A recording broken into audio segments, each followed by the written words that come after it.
நான் உங்களுக்காக வேணால் ஜஸ்ட்டு குயிக்காக ரேப் பண்ணி கூட காட்டுறேன். இங்கேருந்து ஸ்டார்ட் பண்ணுறோன்னு வச்சுக்கோங்களேன். ஒரு 3 லேயர்ஸ் ஃபஸ்ட்டு ரிஸ்ட்டில் ரேப் பண்ணிவிட்டு then you can give protection. தம்பில் கூட நீங்கள் ப்ரொடெக்ஷன் கொடுத்துட்டு ஒரு செகண்ட் கைஸ். அண்ட் தென் நக்கலில் சுற்றுறோம் நம்ம கரெக்டாக. 1 2 3 அண்ட் 4 4 விரல்லையும் சுற்றிட்டு இதுதான் கைஸ் இருக்கிறதுலே இம்பார்ட்டண்ட்டு. நக்கலுக்கு எவ்வளோ பேடிங் கொடுக்க முடியுமோ அந்த அளவுக்கு நம்ம பேடிங் கொடுக்குறோம். ஸோ தட் நம்ம நக்கலும் இன்ஜூர் ஆகாது. And at the same time ஆப்போனண்ட்டை நம்ம வந்து அடிக்க போகிறோம் அப்படின்னா நீங்கள் வந்து ஃபுல் பவரும் போடலாம். சி திஸ் ரிஸ்ட்டோட இங்கே ஃபுல்லாக நீங்கள் ப்ரொடெக்ட் பண்ணுறீங்க. First there is movement in your wrist also.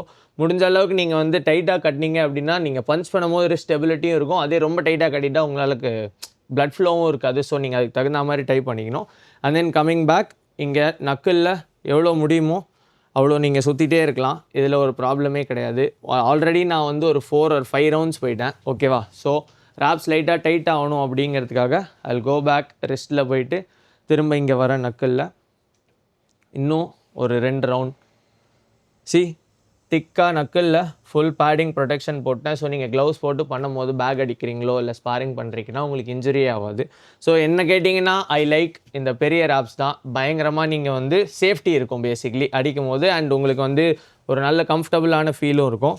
And then இதை போட்டோம். ஸோ நீங்கள் இப்போ ஃபுல்லாக இப்படி கட்டிட்டீங்க அப்படின்னா எனக்கு இந்த மாதிரி உள்ள லைட்டாக இப்படி விட்டுட்டு இப்படி இது மேலே இப்படி வச்சு கையை கிளென்ஸ் பண்ண பிடிக்கும். ராப்ஸோட இருக்கிறதுலே இம்பார்ட்டண்ட்டான விஷயம் உங்களோட ரிஸ்ட்டை ஸ்டேபிளாக இப்படி பெண்ட் பண்ணாமல் முடிஞ்ச அளவுக்கு ப்ரொடெக்ட் பண்ணுறது தான். இருக்கிறதுலே காமனான இன்ஜுரி பாக்ஸர்ஸ்க்கு வர்றது வந்து ஒன்று ரிஸ்ட்டு ஸ்ப்ரெயின் ஆகிறது.